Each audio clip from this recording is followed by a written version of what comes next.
Y es tu amor tan infinito que no puedo comprender.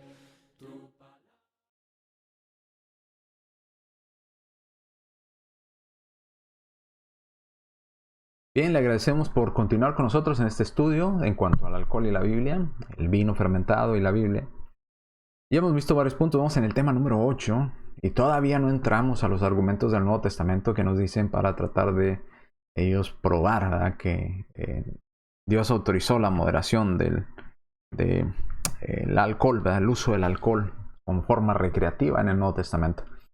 Hoy vamos a ver uno de los argumentos, ¿verdad?, que nos va a ayudar a entender que no se mantiene este argumento que ellos nos dan, que es pues que era más fácil, ¿verdad?, que era sumamente sencillo hacer vino fermentado porque eso se da naturalmente. O sea, después de exprimir las uvas, basta con que usted lo dejara por ahí en un jarrón y iba a obtener vino alcoholizante, ¿verdad?, intoxicante, fermentado, porque eso no tenían refrigeradores ni nada, ni métodos para conservar, lo cual no es cierto. Ya vimos en el video pasado que tenían al menos 4 métodos populares de preservar el jugo de uva y más de un método para preservar la fruta completa. Bien, entonces vamos a el tema. Vamos a ver la elaboración y preservación del vino fermentado. Y en este video vamos a ver 3 puntos importantes. La elaboración, número 1. Número 2, problemas en la conservación del vino fermentado. Y número 3, no es lo mismo fermentación que destilación. Son dos cosas diferentes. Entonces, número 1, vamos a estudiar la elaboración, cómo se llevaba, qué cosas se necesitan para que el vino pueda fermentar. Número 2, con qué problemas tenían que lidiar las personas que querían hacer vino fermentado. Y número 3, que no es lo mismo fermentación que destilación. ¿Ok? Entonces vamos a empezar. Antes de hablar de alguna de las técnicas utilizadas en el mundo antiguo para elaborar y conservar el vino fermentado, es importante señalar lo delicado y lo difícil que era en aquellos días conservar el vino fermentado. Se nos ha querido decir a nosotros que era más fácil preservar el vino fermentado que el no fermentado, lo cual es al revés. Era mucho más fácil preservar el vino sin fermentar que fermentado, y ya lo iremos viendo. Una de las principales razones fue la falta de, dicen ellos, la falta de tecnología precisa para controlar el proceso de fermentación. Hoy en día tenemos refrigeradores, tenemos termostatos, tenemos reguladores de temperatura que ayudan a aquellos que quieren hacer vino fermentado a mantener en una temperatura óptima de fermentación a aquellos líquidos que desean fermentar o el vino que desean fermentar. Estos avances tecnológicos pues no la tenía la gente en aquellos tiempos, no tenían cómo mantener una temperatura estable, estaban sujetos a cambios de temperatura y diversas circunstancias, ¿verdad? Vamos al punto número 1, la elaboración. Hay leyes, se llaman leyes de fermentación. Son hechos fijos y operan siempre de la misma manera, de la misma forma, y requieren siempre y en todas partes del mundo las mismas condiciones. Si vamos a hablar de fermentación, hay leyes de fermentación que son necesarias para que la fermentación se lleve a cabo. Son las mismas, requieren siempre de estas mismas cosas, ¿verdad?, de esta misma manera, y operan de la misma forma. ¿A qué me refiero? Bueno, vamos a la siguiente. Las leyes de fermentación son hechos físicos que operan siempre de la misma manera y requieren siempre y en todas partes las mismas condiciones. ¿Qué condiciones se necesitan para que la fermentación se lleve a cabo de la manera correcta? De una manera correcta y controlada, que nos dé el producto que deseamos obtener. En este caso, si hablamos del vino fermentado, ¿qué es lo que necesitamos tener esas cualidades, esas características, esas condiciones para que se lleve a cabo la fermentación que deseamos que ocurra. Primero, debe haber materia sacarina, esto es, debe haber azúcar. Y debe haber levadura, lo que se llama gluten. ¿Ok? Entonces, debemos de tener primero la materia, que es azúcar y gluten. El gluten es levadura. Número 2, para que ocurra esta fermentación, debe haber una temperatura ideal. No debe haber una temperatura inferior a 45 grados Fahrenheit o 27 grados centígrados, ni superior a 75 u 80 grados Fahrenheit. Entonces, el rango de operación correcto, lo más mediano posible, no tan pegado a 45 ni a 80, sino digamos un 55,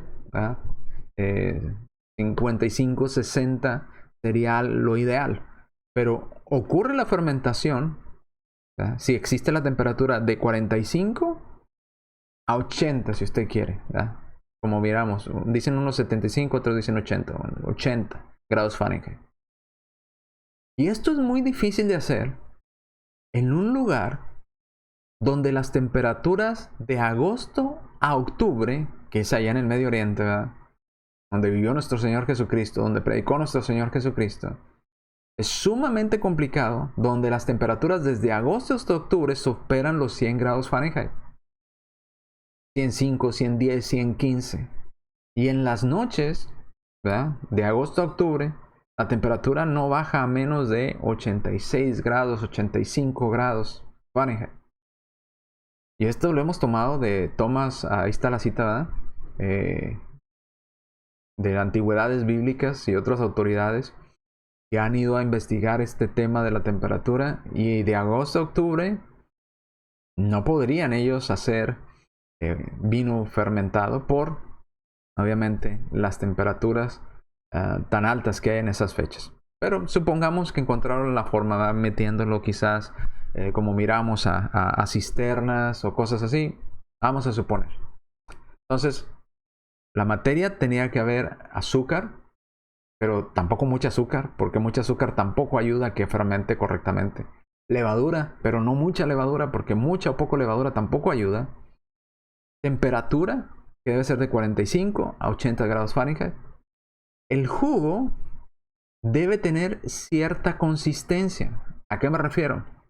Bueno, según esta cita que tomamos de este químico y de estos historiadores, es por todos bien conocido que las uvas de Palestina, de Asia Menor y Egipto exceden en su cantidad de lo dulce que son, en su cantidad de azúcar en ellas, la cantidad adecuada para poder fermentar y hacer un buen vino. Entonces, las uvas en esas regiones, por lo general, son sumamente dulces, cosa que no ayuda en una fermentación adecuada. Entonces, las uvas de Palestina, Asia Menor y Egipto no son uvas adecuadas o aptas para fermentar o para hacer vino fermentado. No tienen la consistencia adecuada de dulzor. Una uva demasiado dulce no es buena para vino fermentado. No debe ser tan dulce. Ahora, 4. La cantidad de fermento o de gluten también debe estar bien regulada. Debe tener la cantidad adecuada, porque si hay demasiado gluten no ayuda, así como si hay muy poco gluten, pues tampoco ayudaría. Entonces, vemos que aquí con el vino fermentado es complicado, porque tienes que tener muchas condiciones para que se pueda llevar a cabo. Y por último, vemos que también la cantidad de aire o de oxígeno. Mucho oxígeno también daña al proceso. Muy poco oxígeno también afecta al proceso. Y esto usted lo puede buscar en páginas de vinicultores o de personas que se dedican a la elaboración del vino, ¿verdad? De fermentar el vino de la manera artesanal, y le dirán lo mismo. Vean, hay cantidades de oxígeno regulares, indispensables. Muy poco afecta, demasiado afecta. Afecta el color, afecta el sabor, afecta la consistencia. Entonces, debe de existir las condiciones adecuadas. Sacarina y gluten correctos, temperatura correcta. El jugo y las uvas deben de tener cierta consistencia, cierto dulzor, cierta cantidad de gluten, ¿verdad? Las uvas deben de tener cierta cantidad de gluten, no demasiado, no muy poco, y debe haber una cantidad de oxígeno adecuada. Entonces, todas estas variables, todas estas condiciones, si fallaba la temperatura, no teníamos vino. Si fallaba el dulzor de la uva, pues no teníamos vino. Iba a haber problemas. Pero no terminaban ahí. Estas son las condiciones para que la fermentación se llevara a cabo nada más. Las condiciones indispensables para la fermentación del vino son las proporciones exactas de azúcar, gluten o levadura y de agua, oscilando la temperatura del aire entre 50 o 45 si usted quiere y 75. No debe de haber mucha variación de temperatura. Tenga en cuenta en particular que un jarabe espeso no sufrirá la fermentación vinosa. Por eso cuando se reducía el vino, ¿verdad? El jugo de uva se reducía por temperatura.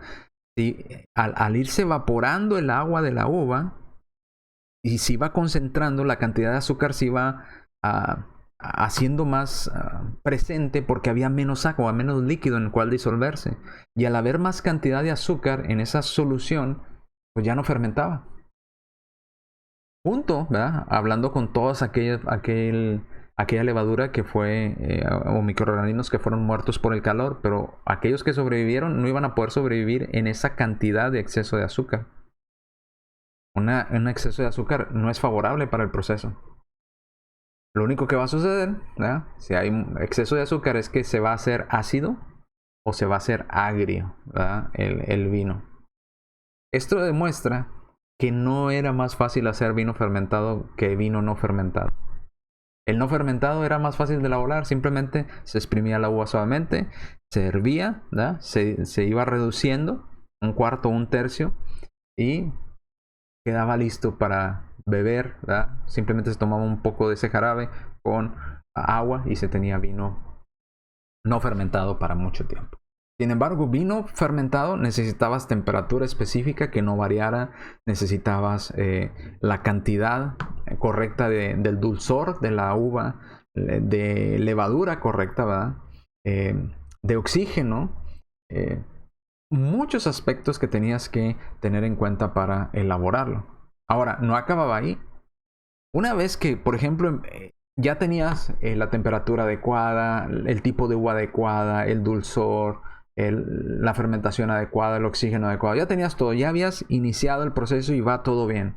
Todavía sí, había una serie de complicaciones en el proceso de elaboración del vino fermentado. ¿Cuáles eran esas complicaciones? Bueno, vamos a ver. Por ejemplo, el vino, todavía después de que ya ibas en el proceso adecuado con temperatura, tipo de uva, etcétera, etcétera, todavía sí, el vino se podía hacer agrio o se podía hacer mohoso. Todavía. O sea, que el vino no salía así como lo platican ustedes. Nomás tenían el jugo y si no se lo tomaban cierto tiempo se hacía vino solo. No es cierto. No hay nada más falso que eso. Dice, fíjese cómo dice Cato aquí del 234 al 150 a.C. Para la venta del vino en tinajas, solo se venderá vino que no sea ni agrio ni mohoso. ¿Qué quiere decir? Que el vino fermentado se podía hacer agrio o se podía hacer mohoso. Dentro de 3 días se probará a juicio de hombre honesto, y si el comprador no lo hiciere, se tendrá por probado. Pero cualquier retraso en la degustación causado por el propietario agregará otros tantos días al tiempo concedido al comprador. El vino fermentado estaba sujeto a volverse agrio o mohoso. ¿Qué quiere decir? Como ellos sabían que era muy difícil de conservar el vino fermentado y se podía hacer o agrio o mohoso, entonces el comprador, cuando alguien iba a vender vino fermentado y alguien lo iba a comprar, tenía que probarlo que no estuviera ni agrio ni mohoso, para que fuera un trato justo, ¿verdad?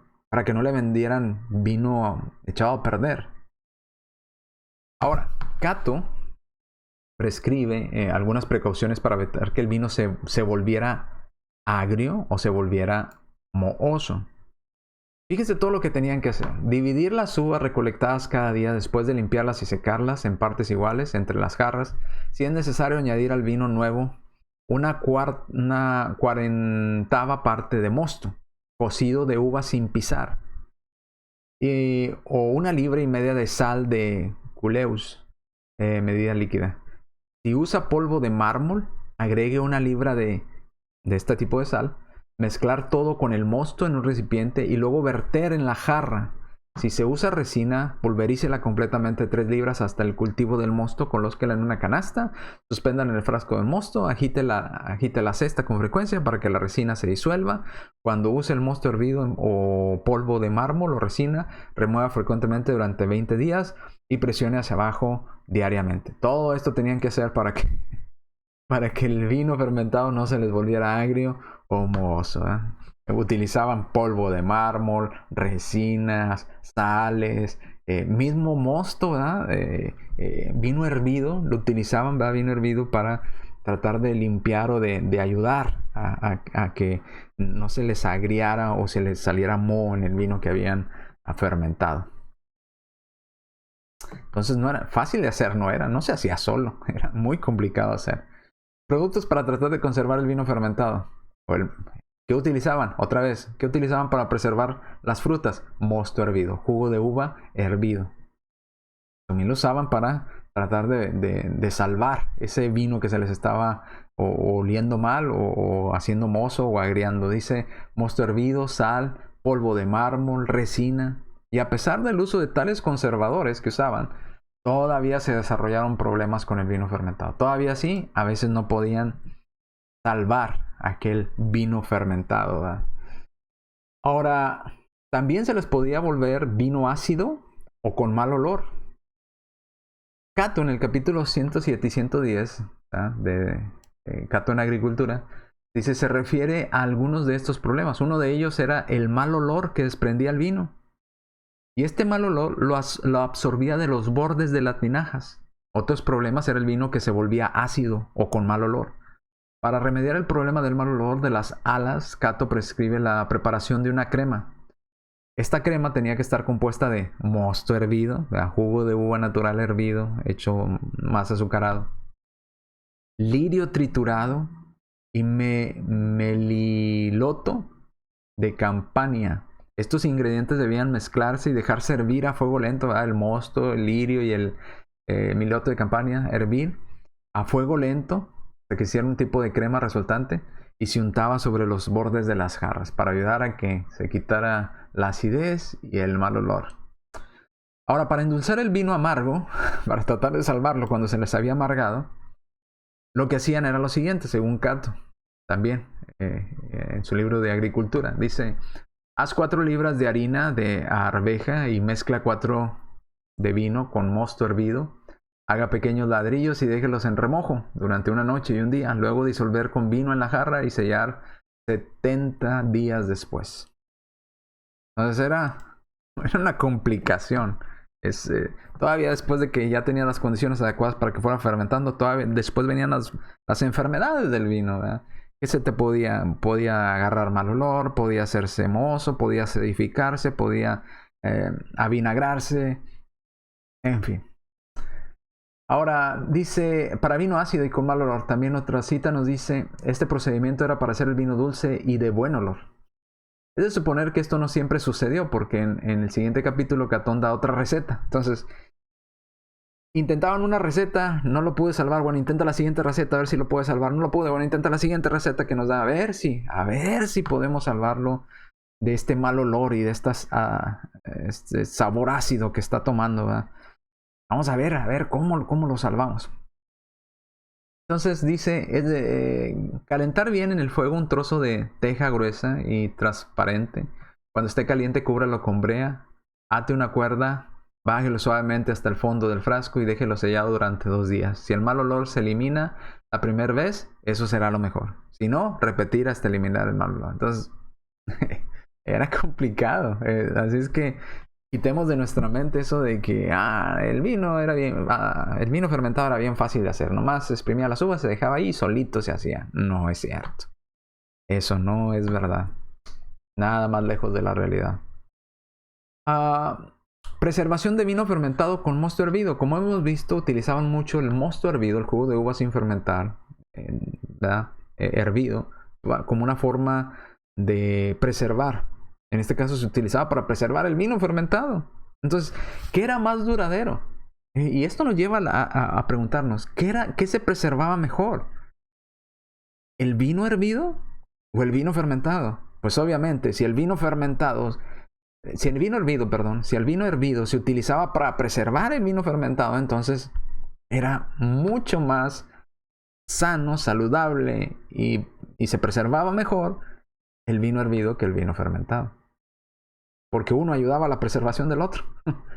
Dice, Kummel analiza extensamente cómo se usaba el mosto hervido para conservar el vino fermentado. Otra vez, el mosto hervido o el jugo de uva hervido para preservar el vino fermentado. Entonces se preservaba mejor el vino hervido que el vino fermentado. Cuidémonos, exhorta, de conservar nuestro vino con mosto hervido de 1 año. Y fíjese cuál utilizaban. El que ya había estado, ese jugo de uva que habían hervido, o ese vino que habían hervido, que lo habían hecho jarabe, que ya había durado 1 año sin que le pasara nada, de ese mosto, o de ese jugo de uva hervido, se tomaba, ¿verdad? Para ayudar a preservar ese vino con el cual estabas teniendo problemas.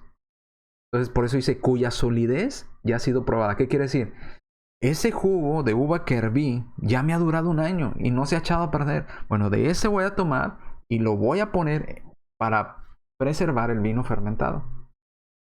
Vamos a Columela. Dice, consideramos como el mejor vino, otra vez fíjese cómo lo dice, el buen vino o el mejor vino, cualquier tipo que pueda conservarse sin ningún conservante. ¿Cuál era el vino que podía conservarse sin ningún conservador? El mosto hervido. No el vino fermentado. El vino fermentado necesitaba de sal, necesitaba de brea, necesitaba de ungüentos, necesitaba de mosto hervido para preservarse. ¿Cuál es el mejor vino según Columela? Del 4 al 70 después de Cristo. El vino que no necesita nada para conservarlo. ¿Y cuál era ese vino? El mosto hervido, el vino hervido, el jugo de uva hervido. Entonces, tenemos otra vez otra cita que nos da una idea de Juan 2:10, ¿verdad? ¿Cuál era el mejor vino de las bodas de Canaán que hizo nuestro Señor Jesucristo? Pues llegue usted a la conclusión. Según las personas de aquella época, dice, consideramos como el mejor vino, el buen vino, el mejor, el que puede conservarse sin ningún tipo de conservante. La preparación del mosto hervido para utilizarlo como conservante del vino fermentado era un proceso bastante laborioso.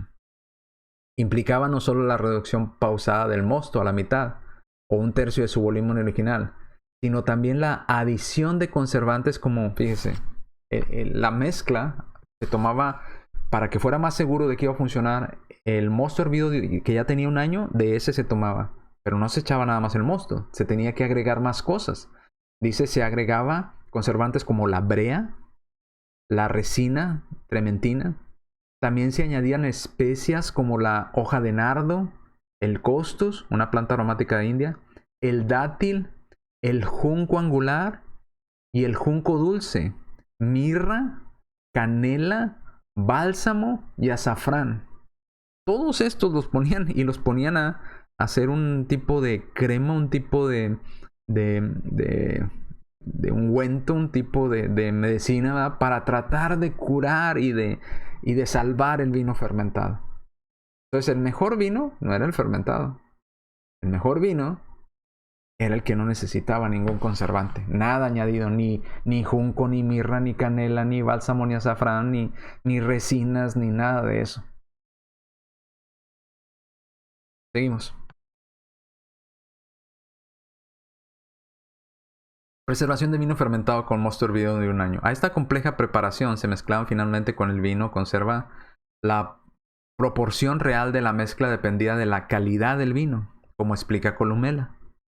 No está claro, dice Columela, no está claro cuánto de esta preparación se debe agregar a 48 sextari, porque el cálculo de la cantidad correcta debe basarse en la calidad del vino y se debe cuidar que el sabor del conservante no se note, porque eso ahuyenta al comprador. O sea, si usted llegaba en aquel tiempo y decía, vengo a comprar vino fermentado, ¿verdad? Y usted probaba ese vino y le sacaba sabor a azafrán o a brea, dice, no, este vino estaba echado a perder y le echaron eso para tratar de salvarlo. Este no está bien, este se les estaba echando a perder. Yo quiero algo bueno. Entonces, para conservar, debían de estar mezclando para tratar de salvar el vino fermentado que se les estaba echando a perder, pero a la vez que no tomara el sabor o que no se notara el sabor de esos ingredientes extras que le habían puesto para ayudarlo a que no se echara a perder. Dice, porque eso va a ahuyentar al comprador. Va a hacer que el comprador diga, no, este ya se les estaba echando a perder, le echaron eso para salvarlo. ¿Ah? Este ya no sirve. Entonces, la preservación del vino fermentado con sal o con agua de mar. También se utilizaba agua de mar o sal para tratar de ayudar al vino fermentado a salvarlo, ¿verdad?, de estas enfermedades. Dice, algunas personas, y de hecho casi todos los griegos, conservan el mosto con sal o con agua de mar. Entonces le ponen sal o agua de mar. Horrible. Si se utilizaba sal en polvo, se diluía con agua antes de verterla en el vino en fermentación. Si se utilizaba agua de mar, se reducía a la tercera parte de su volumen original. Entonces se ponía a hervir hasta que bajara a la tercera parte y lo eso que quedaba se le echaba al líquido, al vino, ¿verdad?, que se trataba de salvar. Luego se vertía en el mosto después que se trasladaba a tinajas fumigadas. Se recomendaba ampliamente el uso de sal para evitar un sabor a moho en el vino. Si es posible, aconseja. Entonces, el moho, el mal sabor, el mal olor, todo esto tenían que lidiar con ellos, aquellos que querían hacer vino fermentado. La temperatura, el dulzor de la uva, era una complejidad enorme. Cada tipo de añada en cada distrito debe ser salada con esta misma cantidad, porque esto evita que haya algún sabor a moho en el vino. Entonces hay que echarle sal, hay que ponerle sal para que no se haga moho en el vino, para tratar de ayudar a salvar ese vino que se está haciendo mohoso. Conservación de vino fermentado, pero ahora con brea. Dice, otra sustancia utilizada para la conservación del vino era la brea, tanto en su forma líquida como sólida. Ahora Columela vuelve a decirnos, dedica 3 capítulos en este mismo escrito, capítulo 22, 23 y 24, a la discusión de los diversos tipos de brea, diferentes tipos de brea utilizados para conservar el vino fermentado. Por lo general, la brea se disuelve en agua de mar que se deja evaporar y luego se vierte dicha solución en el vino que se va a tratar. La cantidad real de la solución utilizada dependía del estado del vino. Entonces, eso de que era muy fácil hacer vino fermentado es una gran mentira. Se utilizaron otras sustancias como conservadores. ¿Cuáles otras sustancias están en estos escritores? Bueno, el polvo de mármol, imagínense, polvo de mármol. Se estaban tomando las personas por polvo de mármol. Los vapores de azufre, de cal, o el iris triturado, entre todos, agua de mar, como hemos citado, la brea, diferentes especies. Entonces, los ejemplos citados son suficientes para mostrar que la conservación del vino fermentado en el mundo antiguo era un proceso muchísimo más complejo de lo que generalmente se supone por las personas. Las personas piensan que simplemente exprimiendo el jugo de uva y se deja ahí se hace vino fermentado. No es cierto. Nada más lejos de la realidad. De hecho, en algunos lugares el riesgo de conservar el vino fermentado era tan grande que las personas optaban por conservar toda la cosecha como vino sin fermentar. ¿Por qué? Porque el mosto hervido o el vino hervido se conservaba por sí mismo por años.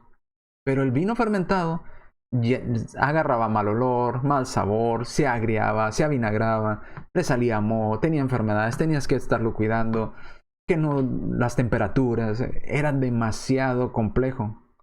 Entonces, uno como agricultor, decir, yo quiero preservar mi cosecha para tener jugo de uva para todo el año, no voy a arriesgar mi cosecha en hacer vino fermentado y que algo pase y se me haga vinagre y se me eche a perder toda mi cosecha. No, yo prefiero hacerlo, hervirlo y tengo así para todo el año.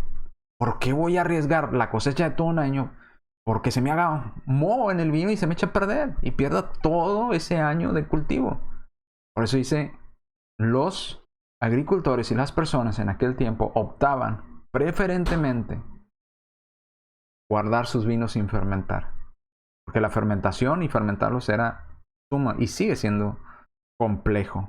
Son las mismas leyes para hoy en día. Se sigue siendo muy, muy complejo. Así es que quitemos de nuestra mente eso de que era muy fácil. Los ejemplos anteriores de remedios antiguos para curar los problemas causados por la fermentación del vino nos muestran y nos declaran cuán falso es suponer que la conservación del vino fermentado era un proceso simple y sencillo en el mundo antiguo. Esto es totalmente falso. Las fuentes históricas indican que ese proceso del vino fermentado estuvo lejísimos de ser llamado sencillo. De hecho, por eso no se le llamaba buen vino al vino fermentado, sino se le llamaba buen vino a aquel que duraba y preservaba mucho tiempo sin fermentar y aquellas personas podían seguir bebiendo jugo de uva sin fermentar, sin toda esta complicación de remedios y de ungüentos y de cosas y de situaciones que podía vivir el vino fermentado. Cambios en la temperatura y ya se te echó a perder el vino. Se te hizo vinagre, ya se echó a perder y ahora, pues bueno, ya perdiste toda la cosecha. Por eso ellos decían, no, mejor lo preservamos sin fermentar. Como nos decía, ¿verdad? Usaban el vino hervido para preservar el fermentado, porque el fermentado no se podía mantener por sí mismo, necesitaba del vino hervido para mantener el fermentado. Imagínense tal cosa. Ahora vamos al siguiente punto, que ya vimos los primeros dos puntos. ¿Qué se necesita para elaborar vino fermentado? ¿Verdad? El dulzor adecuado, la levadura adecuada, el gluten adecuado, la temperatura adecuada, el oxígeno adecuado, etcétera, etcétera. Ahora vamos a... luego ya vimos también que hacer vino fermentado no era sumamente sencillo, era sumamente complicado. Mantenerlo todavía después de que estaba fermentado era aún más complicado. Y mantenerlo lejos del moho, del mal olor, de las enfermedades del vino y del proceso era aún más complicado. Y a veces ni los remedios que había podían solucionarlo y se perdían. Entonces vemos que obviamente por razones de lógica las personas preferían guardar sus cosechas y su jugo de una manera que se preservara más tiempo y no estar batallando con que quizás sí logre vender este vino, quizás no lo logre, este que estoy fermentando, quizás se me haga moho, quizás se me adquiera mal olor, quizás mejor a la segura. Y más sencillo, simplemente tenían que hervirlo. Ahora, vamos a la siguiente parte porque aquí radica otra explicación importante a otro argumento que también quizás, o que sale cuando hablamos de esto del vino. Y quizás lo tratemos también en los siguientes videos. Que es el argumento de decir, de entender, las personas entienden por vino a cualquier cosa que tenga alcohol. Dicen, pero es que en la Biblia dice que Jesús tomó vino e hizo vino y ya, eso tiene alcohol. Para ellos en su mente dice vino es alcohol, ¿verdad? Tiene alcohol. Entonces como en la Biblia vino es alcoholizado, entonces Dios me está dando la autorización de tomar cualquier tipo de bebida que contenga vino. Cualquier tipo de bebida que contenga alcohol, perdón. Cualquier tipo de bebida que contenga alcohol. Porque dicen vino tiene alcohol, entonces tomo esta otra bebida, tiene alcohol, no hay diferencia. Puedo tomarla. Pero no es lo mismo. Aún si esto fuera cierto y Dios nos hubiera autorizado beber vino intoxicante o fermentado,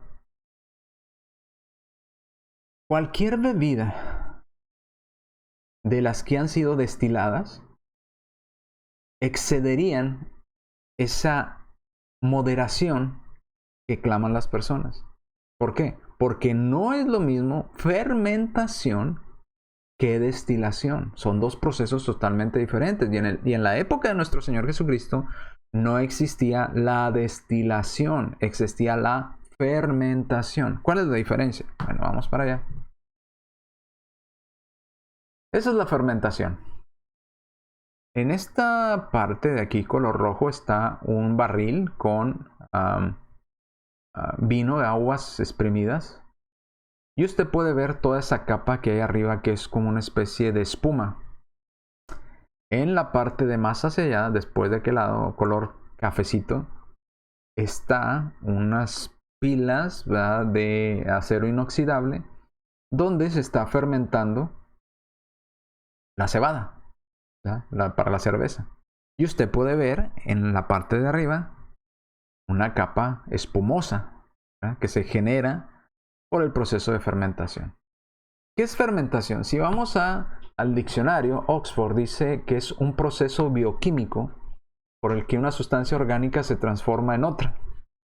Una sustancia como la uva o la cebada se transforma en otra, generalmente más simple. O sea, de una sustancia compleja se transforma en una sustancia más simple por la acción de un fermento o de una levadura, ¿verdad? Un fermento o una levadura. La fermentación ocurre cuando la levadura, que es la bacteria, o muchos dicen planta, ¿verdad?, bacteria microscópica, reacciona con la azúcar. Transformándola, se alimenta del azúcar y la transforma en alcohol. Y en este proceso de transformar el azúcar en alcohol, hay una gran liberación de dióxido de carbono, que precisamente por eso se empieza a hacer esta espuma en la parte de arriba donde está ese líquido almacenado. Empieza a salir dióxido de carbono, donde la bacteria, ¿verdad?, de la levadura empieza a transformar el azúcar en alcohol y como resultado libera dióxido de carbono. El proceso naturalmente de la fermentación se detiene cuando aquel líquido donde está la levadura alcanza cerca de entre el 8 al 14% máximo. Entre el 8 o al 14% de grados de alcohol en ese líquido, naturalmente la fermentación se detiene. Ya no sigue avanzando al 20, al 30, al 40% de alcohol, no. Se detiene entre el 8 al 14% de alcohol en ese líquido. ¿Ok? Entonces, ese es el proceso de fermentación, un proceso donde una bacteria microscópica empieza a reaccionar ante el azúcar, nivel adecuado de azúcar, porque si hay demasiado azúcar no ocurre, si hay muy poca tampoco se va a llevar a cabo correctamente, con el nivel correcto de azúcar, transforma ese azúcar en alcohol, liberando dióxido de carbono, y se detiene naturalmente la fermentación. Ya no ocurre más fermentación de entre el 8 hasta el 14. Aquí dice el 11 al 14, pero he encontrado otros datos que dicen desde el 8 hasta el 14 máximo, ¿verdad?, de fermentación. Y ahí se detiene. Ya no pasa de esos grados de alcohol. ¿Ok? Eso es fermentación. Ahora vamos a qué es destilación. Destilación no ocurre por una bacteria o por un microorganismo, ¿verdad?, que está comiendo el azúcar, ¿verdad?, o que está transformando el azúcar en alcohol. Dice, ¿qué es destilación? También en el diccionario de Oxford dice proceso por el que las sustancias volátiles o que se evaporan de una mezcla se separa de otra que no lo es mediante evaporación. O sea, a través de evaporación se separan estas sustancias que estaban mezcladas todas juntas, se pueden separar por evaporación y posterior condensación de la misma. O sea, se separan, se hace que una sustancia se evapore, se haga vapor, luego la condensan y termina líquida, ¿verdad?, otra vez en otra parte separada ya de donde estaba mezclada con esa otra sustancia. Eso es destilación. La destilación fue descubierta entre el siglo IX y siglo XI, o sea, muchísimos siglos después de nuestro Señor Jesucristo. Así es que la destilación no estaba en la mente de los apóstoles ni de nuestro Señor Jesucristo. La primera vez que se habló de ella en un documento científico, fue por el químico francés Francois Marier en 1800 y habla de este proceso de destilación. La destilación es posible debido a diferencias en el punto de ebullición de la sustancia. El agua se comienza a evaporar. Si usted recuerda aquello cuando íbamos a la escuela, a los 100 grados centígrados el agua se evapora. Esto es 212 grados Fahrenheit. Decían, a los 100 grados el agua comienza a hacerse vapor, a irse en forma de vapor de la olla. Usted tenía una olla de agua en la estufa y empezó a salir vapor, y empieza a salir vapor, hasta que finalmente queda vacía la olla. Bueno, todo ese vapor, ¿verdad?, es agua evaporada. El agua se evapora a los 100 grados centígrados. Pero el alcohol se evapora a los 78.3 grados centígrados, a los 173 grados Fahrenheit. ¿Cómo hacen la destilación si ellos quieren separar el agua del alcohol que está en esa sustancia? Bueno, esta diferencia hace posible que se separe el alcohol del líquido del brebaje, dejando el agua ahí y otras sustancias atrás, mientras que el alcohol lo separan, lo extraen, lo separan del... Imagínese, vamos a suponer que usted tiene vino fermentado al 14% de alcohol, en ese barril. Y usted quiere aumentar la capacidad o el nivel de alcohol en ese barril. Pues, ¿qué hace? Empieza a separar lo que es el alcohol de lo que es el líquido de la uva, ¿verdad?, que queda ahí. Entonces, ¿cómo hacen esto? Bueno, ponen la temperatura a 78.3, 78.4 y a esa temperatura el alcohol comienza a evaporarse, pero el agua no, el agua se queda ahí. Entonces, el alcohol se evapora, se condensa y empieza a salir alcohol, ¿verdad?, por el otro lado, y el agua se queda ahí. Entonces, separan las dos sustancias, separan todo lo que contenía la uva, la fruta, ¿verdad?, y el agua se queda ahí, y el alcohol lo terminan separando.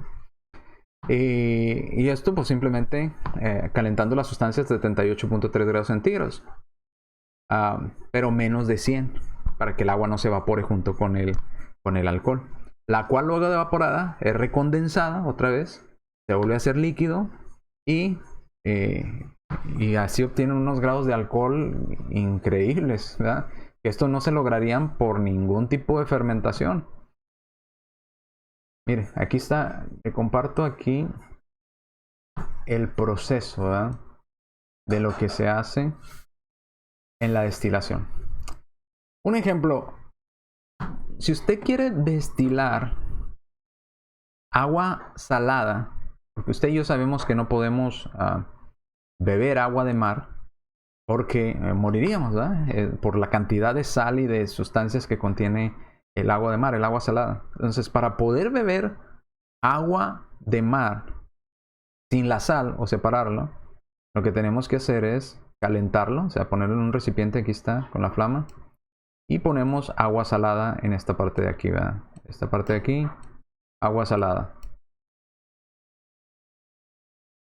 Subimos la temperatura hasta 100 grados centígrados, aquí. Centígrados. 100 grados centígrados, ¿qué va a pasar con esta agua? Pues se va a empezar a hacer vapor de agua, va a empezar a subir, va a empezar a subir, va a empezar a subir. Y la sal se va a quedar aquí, ¿verdad?, en la parte de abajo. En esta parte se va a quedar la sal. Y el vapor de agua ya sin sal va a empezar a subir. Pero como aquí está caliente, se evapora. Y al llegar a este punto de acá, se empieza a enfriar. Empiezan a enfriarlo en esta parte de aquí.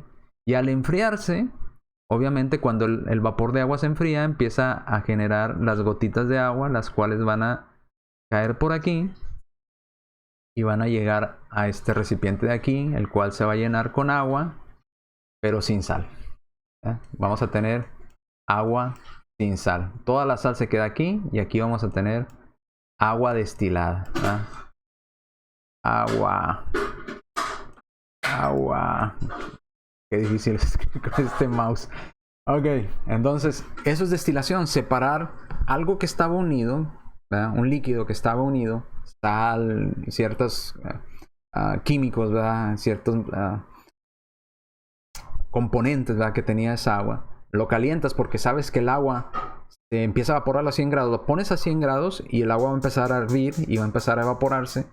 Se va a condensar, ¿verdad? Y va a empezar a caer gotita por gotita, pero de agua limpia, ya sin sal, ya sin nada en ella.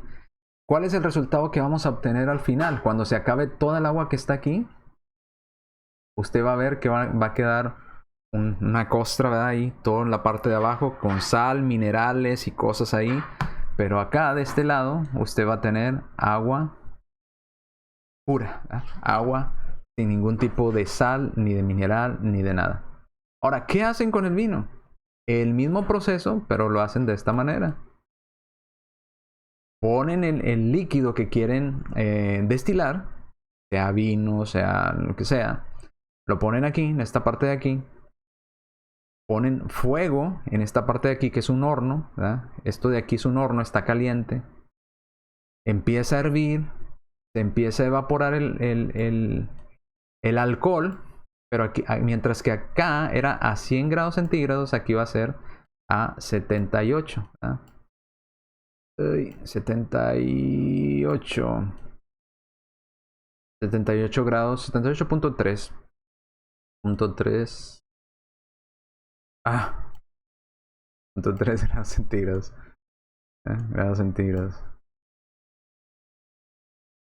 Entonces, a esa temperatura, el agua que está aquí mezclada con el alcohol, no se va a evaporar el agua. Lo que se va a evaporar es el alcohol, porque el alcohol se evapora a menos temperatura que el agua. Entonces, ellos van a mantener la temperatura de aquí, de este horno, la temperatura, la van a mantener a 78.3 para que solamente lo que se esté evaporando sea alcohol.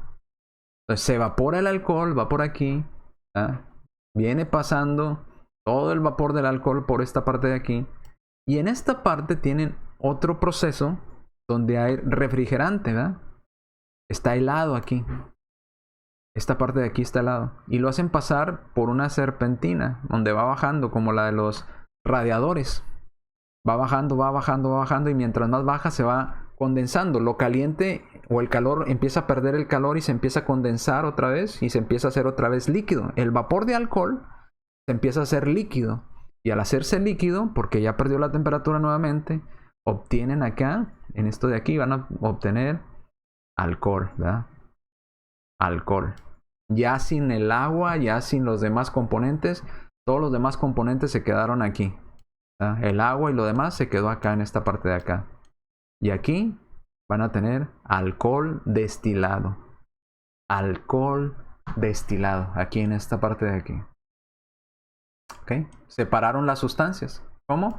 A través de esos procesos, cada sustancia líquida, en este caso el alcohol, se evapora a 78.3 grados centígrados y el agua se evapora a 100 grados centígrados. Eso es destilación. No tiene nada que ver con fermentación. Aquí en la parte de abajo, para allá, usted puede ver esta misma que mirábamos aquí, pero ya en las industrias. Y así se ve en la industria, mire. Estas formas, ¿verdad? Con este pico, ¿eh? Y aquí está en la temperatura y donde sale para ir a todo el vapor hacia las torres de enfriamiento, donde van a enfriarse, va a condensarse y van a obtener la destilación de ese líquido, van a obtener el alcohol ya sin la mezcla de los demás componentes que tenían. Ahora, ¿qué ocurre con esto? Que con la fermentación, cuando vemos a dónde llega el vino en su fermentación natural, vemos aquí que aquí está el vino, mire. Vino de 5.5 a 14 grados de alcohol, ¿verdad? Su gradación alcohólica. Un vino fermentado está aquí, a este nivel, ¿verdad? De 5.5 a 14. El pulque pues está en el 8, ¿verdad? Acá está el pulque, también bebida que hacen ahí en México. Pulque, 8. La cerveza, pues del 2 al 15, un poquito más arriba que el vino, ¿verdad? Aquí está la cerveza. Pero el problema es que las personas miran que en la Biblia dicen, no, dice vino y vino es bebida alcoholizada, vino fermentado, tiene alcohol, entonces podemos beber cualquier tipo de alcohol mientras sea moderadamente. Bueno, si una bebida, que es el vino, tiene de 5 a 14 grados de alcohol, pero usted se toma, por ejemplo, un brandy, el brandy tiene de 36 a 40 grados de alcohol. Ya sobrepasó, usted ya sobrepasó lo que sería una bebida moderada. Si se toma un tequila, es de 37 a 50 grados de alcohol, dependiendo del tipo de tequila que usted tome. Usted ya sobrepasó el grado de moderación. Fíjese, que va de 50 a 14. Ahora, si usted sigue, dice, no, pues yo un vodka, pues ahí va subiendo o mezcal, 55, mire por acá el mezcal. Mezcal, 55. Sería también mexicana, ¿verdad? Whisky, del 40 al 62. Dice, la Biblia autoriza el uso del vino fermentado, entonces puedo tomar whisky con moderación. Pues un whisky usted ya pasó la moderación por mucho, ya está del 40 a 60 grados de alcohol, mientras que el vino fermentado naturalmente es del 5 al 14. Entonces usted ya pasaría esa supuesta moderación. Pero fíjese este sí me sorprendió. Alguna vez en una plática con una persona decía, pero es que usted dice que tomamos alcohol, ¿verdad? Que el alcohol, yo no tomo alcohol, que no sé qué. Digo, sí, pues es que es casi alcohol. Muchas bebidas de las que se hacen no por fermentación, sino por destilación. No, que no. Le digo, sí, mire, ¿cómo que no? Mire nada más Vodka Spiritus. Del 92 a 100 grados de alcohol, pues ya está tomando puro alcohol. Entonces, eso ya excede cualquier cosa que usted diga con moderación. No, usted ya está excediendo la moderación, ¿verdad? De lo que sería alcohol. Fíjese estas cantidades de estas bebidas, ¿verdad? Cocoroco, del 93 al 96 grados de alcohol. ¿Qué tenemos por acá? Absenta, del 65 al 89. Todo esto sobrepasaría. Es más, todo de aquí hacia abajo estaría sobrepasando muchos de ellos, ¿verdad? Los niveles, todo esto, de lo que sería un uso moderado. Si es que hay tal uso moderado, porque no lo hay en la escritura. Entonces vemos el vodka, el tequila, que es el tequila otra vez. 3750, el brandy, el coñac 40, cachaca 3854, anís 3045, licor de cocuy 5056, pichón seco especial 74. Bueno, entonces muchísimo. El problema con la destilación es que se llegan a estos grados de que prácticamente usted está tomando puro alcohol. Puro alcohol. Alcohol destilado. Es lo que está haciendo. Mientras que de lo que hablaba la Biblia, y si es que se refería a vino fermentado, porque recuerda que en la escritura ya estudiamos que la palabra vino es una palabra genérica que no solamente se refiere a vino alcoholizante o fermentado, sino la palabra vino también se refiere a jugo de uva, a mosto también, y ya lo probamos en los otros videos. Entonces, fíjese dónde estamos. Y fíjese ahora dónde están las personas, hasta dónde han llegado con la destilación. De 92 a 100 grados de alcohol, pues ya es alcohol. Ya es alcohol el que están tomando. Y de hecho, se llega a tal grado de la necesidad de estar queriendo tomar alcohol que en México y en algunas otras partes que donde hay pobreza, las personas no pueden ir a comprar un vodka o pueden ir a comprar estos grados de alcohol, pero necesitan esos grados de alcohol. Personas han muerto por ir a tomar de este alcohol para las heridas que se usa, alcohol médico, ¿verdad? alcohol que no se debería de tomar. ¿Por qué? Porque están tan desesperados por el uso del alcohol y no tienen la posibilidad de adquirir algo que no les quite la vida en el instante. Van y compran estas sustancias que no son para beber y terminan con serios problemas de salud o muertos. Entonces, pero mire, pues ya cuál diferencia hay entre vodka, spiritus y el alcohol para las heridas. Pues ya no hay prácticamente diferencia. Se me hace que es más fuerte que el de las heridas, ¿verdad?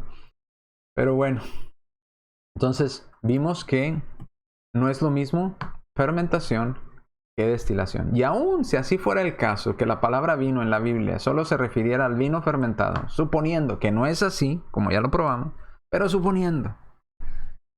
Entonces, suponiendo que el vino fermentado fuera permitido con moderación, entonces una simple bebida de estas destiladas superaría por mucho la supuesta moderación bíblica, ¿verdad?